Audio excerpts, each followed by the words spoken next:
ಎಲ್ರಿಗೂ ನಮಸ್ಕಾರ. ಶ್ರೀ ಗುರು ರಾಘವೇಂದ್ರ ಮೋಟಿವೇಶನಲ್ ಚಾನಲ್ಗೆ ಸ್ವಾಗತ ಹಾಗೂ ಸುಸ್ವಾಗತ. ಬನ್ನಿ ಸ್ನೇಹಿತರೆ, ಇವತ್ತು ಪೌರ್ಣಮಿ ಅಥವಾ ವೈಶಾಖ ಹುಣ್ಣಿಮೆ ಬಗ್ಗೆ ಮಾಹಿತಿಯನ್ನು ತಿಳಿಸಿಕೊಡ್ತಾ ಇದ್ದೀನಿ. ತುಂಬಾ ವಿಶೇಷವಾದ ಮಾಹಿತಿ. ಖಂಡಿತವಾಗಲು ಈ ಮಾಹಿತಿಯನ್ನು ನೀವು ತಿಳ್ಕೊಳ್ಬೇಕು. ಯಾಕೆ ಅಂದರೆ ಈ ದಿನ ಮಾಡಿದಂಥ ಪೂಜೆ ಪಾಪಗಳನ್ನು ನಿವಾರಿಸಿ ಮೋಕ್ಷವನ್ನು ನೀಡುತ್ತೆ. ಈ ದಿನದ ವಿಶೇಷತೆ ಜೊತೆ ಬುದ್ಧ ಪೂರ್ಣಿಮೆ ಹಾಗೂ ಈ ದಿನ ಮಾಡುವಂಥ ಸತ್ಯನಾರಾಯಣ ಪೂಜೆ ಹುಣ್ಣಿಮೆಯ ಲಕ್ಷ್ಮೀ ಪೂಜೆ ಅಲ್ಲದೆ ಯಾರೆಲ್ಲ ಅಕ್ಷಯ ತೃತೀಯ ದಿನದ ಲಕ್ಷ್ಮೀ ಪೂಜೆ ಕುಬೇರ ಯಂತ್ರ ಪೂಜೆಯನ್ನು ಮಾಡಿಲ್ಲ, ಈ ದಿನ ಮಾಡಿ. ಸಿದ್ಧಿಯೋಗ ಈ ದಿನ ಪೂರ್ತಿ ಇರುತ್ತೆ. ಹಾಗಾಗಿ ಈ ದಿನ ನೀವು ಮಾಡುವ ಪೂಜೆಗೆ ಹೆಚ್ಚಿನ ಫಲಗಳು ಸಿಗುತ್ತೆ.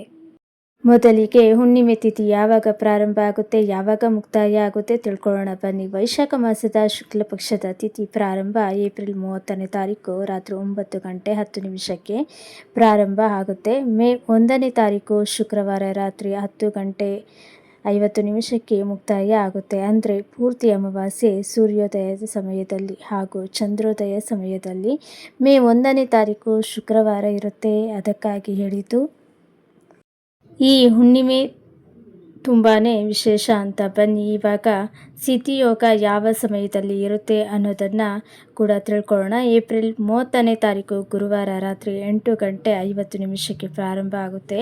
ಮೇ 1ನೇ ತಾರೀಕು ಶುಕ್ರವಾರ ರಾತ್ರಿ 9:10 ತನಕ ಇರುತ್ತೆ. ಹಾಗಾಗಿ ಶುಕ್ರವಾರ ಪೂರ್ತಿ ದಿನ ಸಿದ್ಧಿಯೋಗ ಇರುತ್ತೆ. ಈ ದಿನ ನೀವು ಮಾಡುವಂಥ ಕೆಲಸ ಪೂಜೆ ಅತ್ಯಂತ ಶುಭ ಫಲಗಳು ಸಿಗುತ್ತೆ. ಪೂಜೆ ಸಮಯ ಬೆಳಗಿನ ಪ್ರಾರಂಭ ಮುಹೂರ್ತ 4:15 ಬೆಳಗ್ಗೆ 6:30 ತನಕ ಮಾಡ್ಬೋದು. ಬೆಳಗ್ಗೆ 9 ಗಂಟೆಯಿಂದ 10 ಗಂಟೆ ತನಕ ಕೂಡ ಮಾಡ್ಬೋದು. ಮತ್ತು ಸಂಜೆ ಮಾಡುವಂಥ ಸಂಜೆಯ ಗೋಧೂಳಿ ಸಮಯ 5:30ರಿಂದ ರಾತ್ರಿ 8:40 ತನಕ ಪೂಜೆ ಮಾಡ್ಬೋದು. ಸಂಜೆ ಪೂಜೆ ಮಾಡುವಂಥದ್ದು ಆದಷ್ಟು ಬೆಳಗಿನ ಬ್ರಾಹ್ಮಿ ಮುಹೂರ್ತದಲ್ಲಿ ಮಾಡೋದು ತುಂಬ ಒಳ್ಳೆಯದು. 6:30 ಒಳಗಡೆ ಮಾಡೋದಕ್ಕೆ ಆಗಲಿಲ್ಲ ಅಂದರೆ ಬೆಳಗ್ಗೆ 7 ಗಂಟೆ ಒಳಗಾಗಿ ಮಾಡೋದಕ್ಕೆ ಪ್ರಯತ್ನ ಮಾಡಿ. ಸರ್ವಾರ್ಥ ಸಿದ್ಧಿಯೋಗ ಕೂಡ ಹಿಂದಿನ ದಿನ ರಾತ್ರಿ 8:50ರಿಂದಾನೇ ಪ್ರಾರಂಭ ಆಗಿರುತ್ತೆ. ಹಾಗಾಗಿ ಬ್ರಾಹ್ಮಿ ಮುಹೂರ್ತದ ಪೂಜೆ ಕೂಡ ತುಂಬ ಶ್ರೇಷ್ಠ. ಇನ್ನು ಮನೆಯಲ್ಲೇ ಸರಳವಾಗಿ ಸತ್ಯನಾರಾಯಣ ಸ್ವಾಮಿ ವ್ರತವನ್ನು ಕೂಡ ಬೆಳಗಿನ ಬ್ರಾಹ್ಮಿ ಮುಹೂರ್ತದಲ್ಲಿ ಮಾಡ್ಬೋದು. ಅಥವಾ ಬೆಳಗ್ಗೆ 9 ಗಂಟೆಯಿಂದ ನೀವು ಈ ಪೂಜೆನ ಪ್ರಾರಂಭ ಮಾಡ್ಬೋದು. ಈ ಹುಣ್ಣಿಮೆಯ ವಿಶೇಷತೆ ಅಂದರೆ ಈ ದಿನ ಸಂಜೆ ವಿಷ್ಣುವಿನ ಮಂತ್ರ, ಸ್ತೋತ್ರ, ಸಹಸ್ರನಾಮ, ನಾರಾಯಣ ಮಾಡೋದು ತುಂಬಾ ಒಳ್ಳೆಯದು. ಹಾಗಾಗಿ ನಿಮಗೆ ಬೆಳಗ್ಗೆ ಸತ್ಯನಾರಾಯಣ ಸ್ವಾಮಿ ಪೂಜೆ ಮಾಡೋದಕ್ಕೆ ಆಗಲಿಲ್ಲ ಅಂದರೆ ನೀವು ಸಂಜೆ ಕೂಡ ಮಾಡ್ಬೋದು. ಈ ದಿನ ಸ್ವಾತಿ ನಕ್ಷತ್ರ ಇರುತ್ತೆ. ಸ್ವಾತಿ ನಕ್ಷತ್ರ ನರಸಿಂಹಸ್ವಾಮಿಯ ನಕ್ಷತ್ರ. ಹಾಗಾಗಿ ನರಸಿಂಹಸ್ವಾಮಿ ಕೂಡ ವಿಷ್ಣುವಿನ ಅವತಾರನೇ ಆಗಿರೋದ್ರಿಂದ ಈ ದಿನ ವಿಷ್ಣುವಿನ ಆರಾಧನೆ ಮಾಡೋದು ತುಂಬಾ ಒಳ್ಳೆಯದು. ಈಗ ಈ ಎಲ್ಲ ಸಮಯಗಳನ್ನು ತಿಳ್ಕೊಂಡ್ರಿ ಅಲ್ವಾ? ಬನ್ನಿ ಪೂಜೆ ಮಾಡೋ ವಿಧಾನ ಕೂಡ ಚಿಕ್ಕದಾಗಿ ನಿಮಗೆ ಹೇಳ್ತೀನಿ. ಈ ದಿನ ನೀವು ಈ ಒಂದು ವಸ್ತುವನ್ನು ನೈವೇದ್ಯಕ್ಕೆ ಇಟ್ಟು ಪೂಜೆ ಮಾಡೋದ್ರಿಂದ ನಿಮ್ಮ ಎಲ್ಲ ರೀತಿ ಇಷ್ಟಾರ್ಥಗಳು ಕೂಡ ಈಡೇರುತ್ತೆ. ಈ ದಿನ ಶುಕ್ರವಾರ ಹಿಂದಿನ ದಿನವೇ ಆದಷ್ಟು ನೀವು ಪೂಜಾ ರೂಮ್ ಎಲ್ಲ ಕ್ಲೀನ್ ಮಾಡ್ಕೊಳ್ಳಿ. ಕೆಲವರು ಹುಣ್ಣಿಮೆಗೆ ಕಳಸ ಇಡ್ತಾರೆ, ಕೆಲವರು ಅಮಾವಾಸ್ಯೆಗೆ ಇಡ್ತಾರೆ. ಅದನ್ನು ನೋಡಿಕೊಂಡು ನೀವು ಗುರುವಾರನೇ ಪೂಜಾ ರೂಮ್ ಎಲ್ಲ ಕ್ಲೀನ್ ಮಾಡ್ಕೊಳ್ಳಿ. ಈ ದಿನದ ನೈವೇದ್ಯ ಜೇನುತುಪ್ಪ. ಈ ದಿನ ವಿಷ್ಣುವಿಗೆ ಜೇನುತುಪ್ಪವನ್ನು ನೈವೇದ್ಯಕ್ಕೆ ಇಟ್ಟು ಪೂಜೆ ಮಾಡಿ ತುಂಬಾ ಒಳ್ಳೆಯದು. ನಿಮಗೆ ಎಂಥದ್ದೇ ಕಷ್ಟಕರವಾದಂಥ ಅಥವಾ ನಿಮಗೆ ತುಂಬ ಇಷ್ಟವಾದಂಥ ಬೇಡಿಕೆಗಳೇನೇ ಇದ್ದರೂ ಅದು ಈಡೇರುತ್ತೆ. ಅಲ್ಲದೆ ತುಂಬ ಜನ ಈಗಾಗಲೇ ಪ್ರತಿ ಗುರುವಾರ ಅಥವಾ ಶನಿವಾರ ವಿಷ್ಣುವಿನ ಸಹಸ್ರನಾಮ ನಾರಾಯಣ ಮಾಡ್ತಾ ಇರ್ತಾರೆ. ಇನ್ನು ಶುಕ್ರವಾರ ಬೆಳಗ್ಗೆ ಲಲಿತಾ ಸಹಸ್ರನಾಮ ನಾರಾಯಣ ಮಾಡ್ತಾ ಇರ್ತಾರೆ.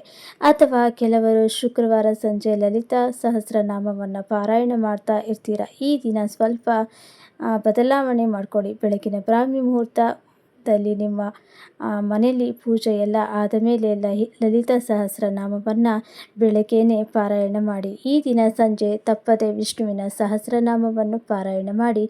ತುಂಬಾ ಒಳ್ಳೆಯದು.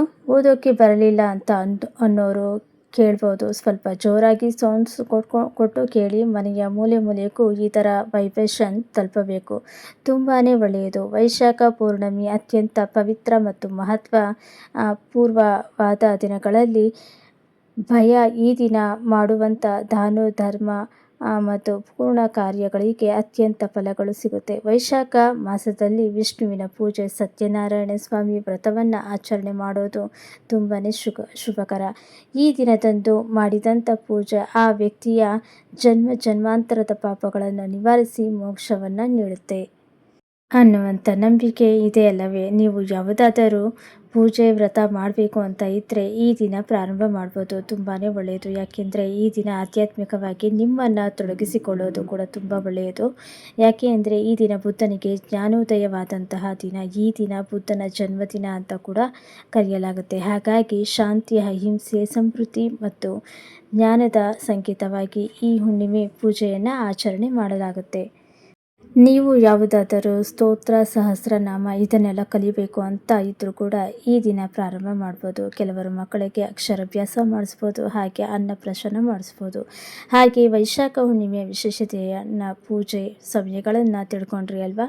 ಇನ್ನು ಯಾವ ರೀತಿ ಪೂಜೆ ಮಾಡಬೇಕು ಅನ್ನುವಂಥ ಸರಳವಾದ ವಿಧಾನದ ಜೊತೆಗೆ ಮುಂದಿನ ವಿಡಿಯೋದಲ್ಲಿ ಸಿಗ್ತೀನಿ. ಈ ವಿಡಿಯೋ ನಿಮಗೆ ಇಷ್ಟ ಆಗಿದ್ದರೆ ಲೈಕ್ ಮಾಡಿ, ನಿಮ್ಮ ಫ್ರೆಂಡ್ಸ್ಗೆಲ್ಲ ಶೇರ್ ಮಾಡಿ. ಹಾಗೆ ಕಮೆಂಟ್ ಬಾಕ್ಸ್ನಲ್ಲಿ ನಿಮ್ಮ ಅನಿಸಿಕೆಗಳನ್ನ ಬರೆದು ತಿಳಿಸಿ. ಸಬ್ಸ್ಕ್ರೈಬ್ ಆಗಿಲ್ಲ ಅಂದರೆ ಬೇಗ ಸಬ್ಸ್ಕ್ರೈಬ್ ಮಾಡಿಕೊಡಿ. ಧನ್ಯವಾದಗಳು.